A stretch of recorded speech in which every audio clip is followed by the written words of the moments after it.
gitu. Tapi lo ngeliat kan, iya katanya. Oh berarti gue nggak salah ya, ya udah. Tapi saya masih kayak gini aja sampai pagi gitu. Jadi ya berusaha profesional lah ya. Kayak walaupun ada cerita yang kayak gitu-gitu, saya rasanya kayak ya udah saya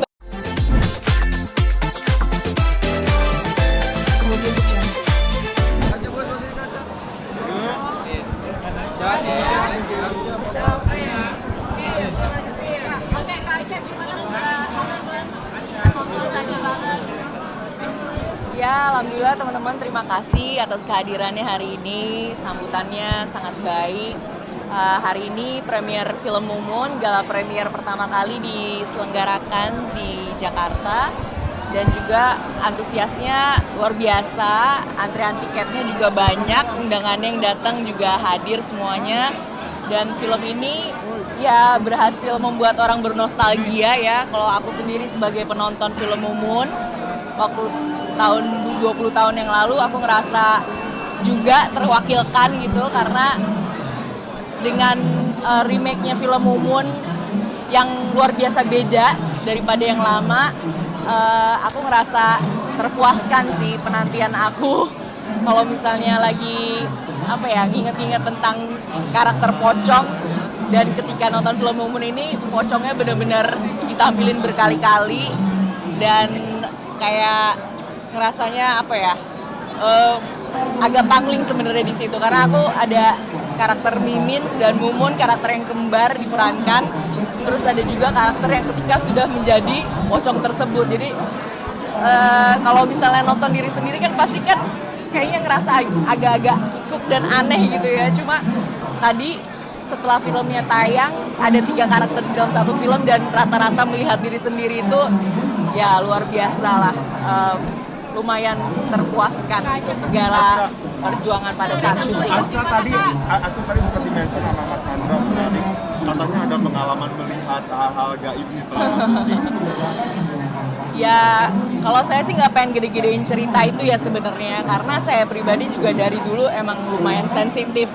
Tapi dulu sensitif sampai tahun 2008 saya udah nggak sama sekali pengen menggali kesensitifisan saya itu gitu ya. Belibet. Ya jadi kayak semenjak tahun 2009 itu saya sebenarnya udah nggak sensitif lagi gitu. Ketika saya ngerasa ada sesuatu, dan di lokasi syuting manapun ya, maksudnya kan lokasi syuting maupun film horor, film drama, ataupun film yang komedi, pasti ada lokasi-lokasi asing yang kita baru pertama kali datengin gitu. Jadi selalu menarik. Nah, ketika nonton film Mumun ini, ketika syuting film Mumun ini, ada satu hari yang saya lelah banget waktu itu. Saya harus berganti-ganti karakter dalam satu hari, dan scene-nya kurang lebih ada 8 scene dalam satu hari. Saya stay di lokasi syuting itu dari pagi, jam 6 pagi sampai jam 6 pagi lagi. Ketika udah jam 4:30 subuh, menjelang azan, udah azan kalau nggak salah ya, azan subuh. Ya pada saat syuting itu saya lagi menjadi Mumun, pocong Mumun gitu kan. Terus saya melihat karena kita syutingnya di Keranggan, di daerah Cibubur juga. Terus ada set rumah kita yang di atasnya tuh kelihatan sangat tinggi gitu. Ada sesuatu di atas gentengnya yang kelihatan sangat tinggi gitu. Dan ketika saya menjadi Poci itu sendiri kan, saya kan harus begini kan, dengan didandanin gitu. Jadi saya cuma ngeliat ke arah depan gitu, ke arah depan, ke arah atas. Nah pas saya ngeliat ke arah atas itu ada sesuatu, dan itu bentuknya tinggi, panjang gitu, tinggi, putih. Dan saya ngeliat banget karena saya juga, maksudnya benar-benar merhatiin dengan jelas ya. Kalau misalnya saya ngeliat tuh ya, saya pengennya justru penasaran gitu. Saya malah perhatiin dengan jelas, ya memang ternyata ada penampakan yang seperti saya gitu. Terus ya udah, saya berusaha meyakinkan diri saya, bener nggak sih itu yang saya lihat. Tuh saya panggil Astrada, saya bilang, itu bener nggak sih, saya kayak ngeliat sesuatu, coba lihat di atas sana ada apa. Dan ketika itu Astrada saya bilang, kakak banyak-banyak istighfar ya kayak gitu doang. Terus saya doa aja gitu. Tapi lo ngelihat kan, iya katanya. Oh berarti gue nggak salah ya, ya udah. Tapi saya masih kayak gini aja sampai pagi gitu. Jadi ya berusaha profesional lah ya. Kayak walaupun ada cerita yang kayak gitu-gitu, saya rasanya kayak ya udah, saya balik lagi ke sensitivitasan saya itu yang tahun 2008 2009 muncul lagi gitu. Tapi bukan hanya di lokasi syuting ini aja, sebenarnya banyak lokasi syuting yang lain, tapi saya nggak pernah ngelihat nyata.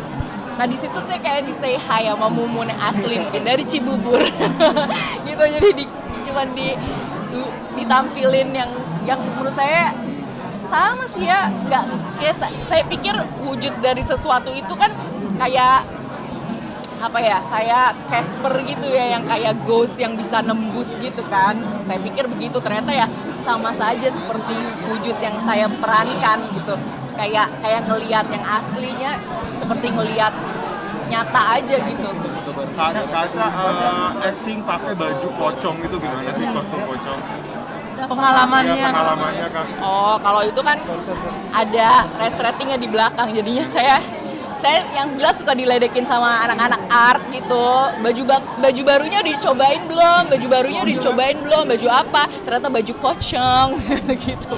Jadi saya rasanya baju apa sih yang dicobain belum? Ternyata baju kostum saya ya baju pocong gitu. Pokoknya banyak cerita yang lucu-lucu di film ini gitu. Nah, di sini kan kamu memerankan tiga karakter Mumun sama Pocong ya. Itu gimana sih? Kan selain melelahkan juga harus membagi konsentrasi. Sering ada kesalahan-kesalahan nggak? Akhirnya Mimin jadi ngomong. Oh iya, karena ada dialek Betawinya. Kalau si Mimin itu lebih ke Betawi ke tengah, jadi Mimin itu lebih ke E dialog Betawinya. Tapi kalau Mumun itu lebih ke A dialog Betawinya. Jadi makanya abang kenapa gitu, lebih kayak gitu. Kayak Bang Mandra. Itu ternyata dialog Betawi yang pinggiran. Tapi kalau yang dialog Betawi tengah, itu kayak Betawi lebih kota, itu malah ke E. Jadi makanya gengnya Bang Jeffrey itu semuanya E semua gitu. Jadi Mimin yang udah bekerja di kota, dialognya sama Mumun dibedain A dan E. Makanya kita ngerasanya pas nonton kayaknya kok jadi beda ya. Itu aja sih yang saya bedain. Setelahnya ada Kaca untuk make up pocong gimana untuk make up pocong? Make up pocong dilakukannya kurang lebih 45 menit sampai 1 jam. Ya prostetik aja, terus ya nggak terlalu memberatkan sih sebenarnya, karena memang dilakukannya dengan tim SFX dan Beauty yang profesional, Mbak Yuna dan teman-teman gitu. Jadi emang nggak terlalu memberatkan di muka aku, tapi emang yang bikin stresnya adalah ada satu titik di mana aku yang rasanya capek karena harus berakting sehari menjadi 3 orang itu kan nggak enak ya, lama-lama kayak capek gitu kan, badan, pikiran, fisik dan juga mental. Jadi saya emang ada satu titik yang saya capek banget gitu. Saya sampai bilang sama Dimas rekan saya di film ini, saya bilang, Dim, kayak gue udah gak kuat deh, capek banget gitu. Aku sempat yang ada di titik itu, cuma ya akhirnya untuk menyelesaikan film ini inget juga sama anak kan, ya akhirnya bangkit lagi, mulai nyelesain lagi. Ya film ini bener-bener syutingnya ya 20 jam sehari sih, capek banget. Kaca bolak-balik Jakarta Aussie ini gimana nih?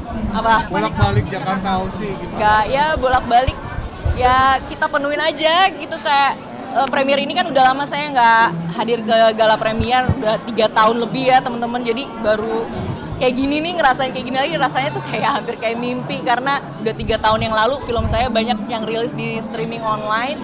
Makanya untuk bisa ada di tengah-tengah teman-teman semua ini kayak ya anugerah luar biasa banget. Saya jauh-jauh terbang ini cuman pengen ketemu kalian semua dan ketemu sama teman-teman penonton yang lain. Ninggalin anak gimana, Mbak? Iya, dia udah sekolah, jadi ya dia cuman bilang, Mami make upnya kayak gimana? Aku tadi fotoin, make upnya matanya warna hijau gitu, kayak mermaid ya Mami gitu. Makasih ya.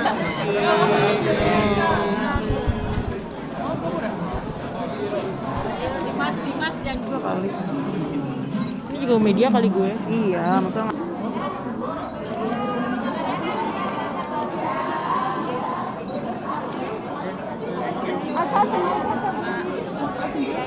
yang mana? Oh di situ.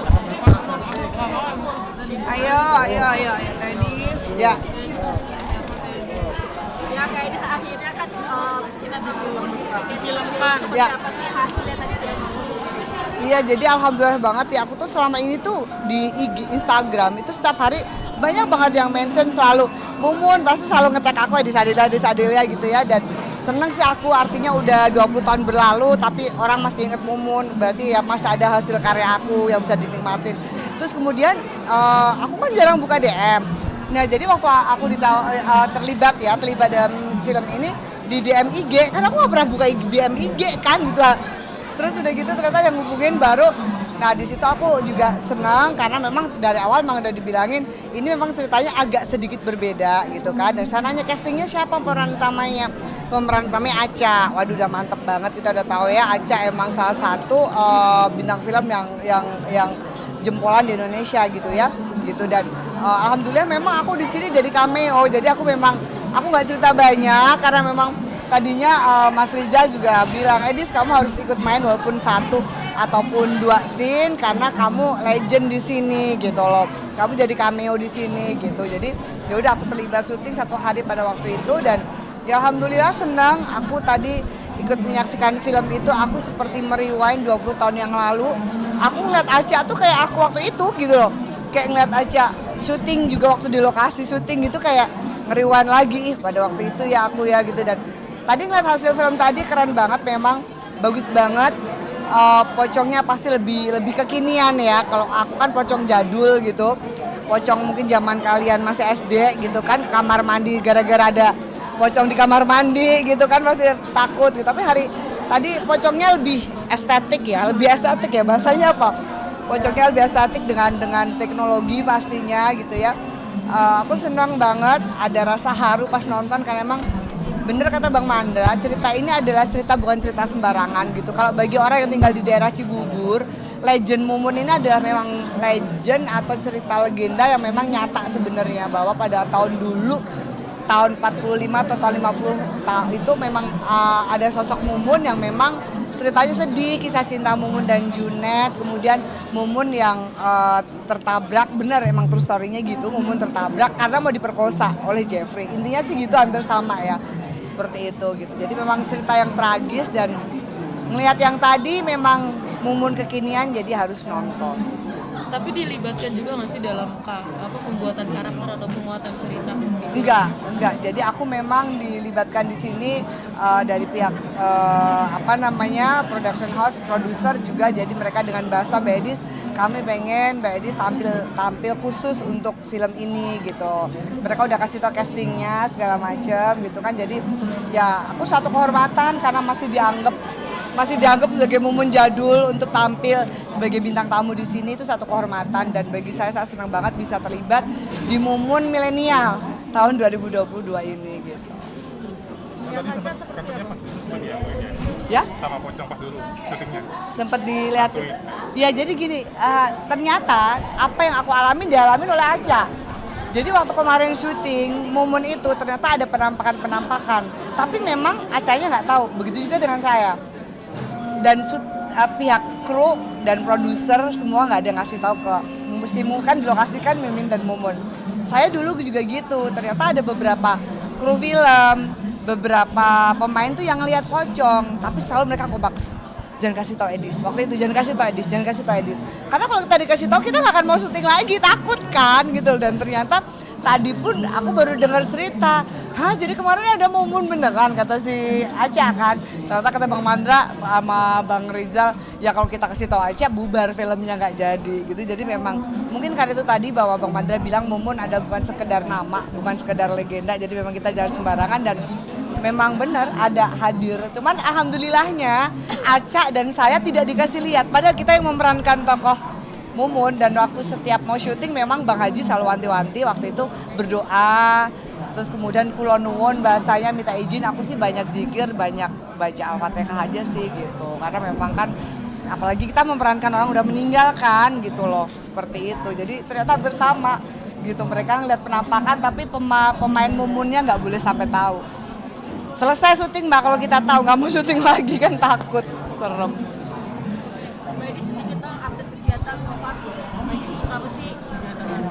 Kalau update kegiatan aku tetap sebagai mama di rumah. Aku sebagai ibu rumah tangga karena memang selepas menikah kan memang di dunia sinetron memang aku boleh dibilang stop gitu kan, karena memang suami saya ngarepin back di rumah. Tapi tenang, sebenarnya saya lagi ngerayu suami agar saya diizinkan syuting kembali gitu. Jadi belum sih, tapi kangen, terus terang kangen. Makanya kayak gini syuting sehari boleh, atau kadang syuting bintang tamu boleh gitu sih, karena memang kan sebenarnya dunia entertain udah jadi bagian dalam hidup saya sebenarnya gitu. Tapi karena pengen jadi istri yang baik, jadi banyak vakumnya ya nggak apa-apa. Tapi di rumah ya Mbak? kenapa? Totally ngurus suami ya? Iya, totally ngurus suami. Jadi di rumah aja, terus saya bikin pengajian aja sebulan 3 kali. Jadi mungkin kalau ngeliat aktivitas saya seperti itu aja sih gitu. Jadi ibu rumah tangga murni 100% gitu. Tapi suami kenapa sih kepengen kayak ini di rumah gitu? Pengen dimiliki 100% kayaknya ya. Ya mungkin kata dia alasannya kasihan kamu capek segala macam. Tapi mungkin memang sebenarnya biar saya lebih fokus aja sih ngurus rumah gitu. Jadi memang ya doain aja sih. Tapi saya udah rayu kok kalau cuma 2-3 hari syuting masih diizinin. Yang penting jangan stripping katanya gitu. Oke, kayak ini mungkin rumah tangga ini gimana sih harmonisnya membangun Harmonisan awet. Ya itulah jadi istri yang belajar dari istri yang soleha, belajar dari istri yang taat, belajar lebih banyak di rumah, belajar jadi ibu rumah tangga yang baik, ngurus 3 kucing gitu ya, karena belum ada baby, jadi sibuk ngurus 3 kucing juga gitu. Terus ya itu mungkin salah satu yang menyita waktu saya. Memang saya punya majelis taklim sebulan 3 kali, jadi itu saya sibuk ngurus itu aja sih gitu. Jadi nyari kegiatan yang positif seperti itu. Ada rencana kayak program? Kayaknya bener nggak sih kayak masih kayak semacam ya usaha untuk ngomongan juga ke dokter-dokter. Terus terang ini lagi, jadi memang aku lagi mulai kan, kalau dilihat saya kembali langsing lagi. Setelah kemarin saya sempat bengkak banget. Saya naiknya kemarin sempat 67 kilo, pas tahun 2020 saya sempat keguguran kan. 6 minggu itu berat badan saya 67, terus diet sendiri cuma turun 2 kilo. Terus tahun lalu sih kan sempat 4 kali program ya. Sekali keguguran, sekali gagal. Terus saya harus kurus lagi, jadi saya alhamdulillah sekarang udah back to basic, berat badan saya turun 15 kilo. Terus baru mulai lagi. Baru mau mulai bikin telur, stimulasi pakai suntikan-suntikan. Mungkin kalau sebentar lagi ngeliat saya gemuk, jangan kaget, itu adalah proses bayi tabung. Memang pasti ada badan yang membengkak gitu karena hormon. Doain aja, masih ikhtiar sih. Berarti per bulan ini? Ya, per bulan ini lagi bikin program lagi untuk program bayi tabung. Doain buat teman-teman semua. Menurut suami gimana ibaratnya cobaan terus Ya terus berusaha aja sih, mudah-mudahan kalau Allah kasih rezeki keturunan. Yang penting kita terus berusaha, berikhtiar, berprasangka baik. Mudah-mudahan dikasih keturunan. Terima kasih guys. Sama-sama saya. Gimana melihat rumah yang terbengkalai? Di mana? Seru nggak?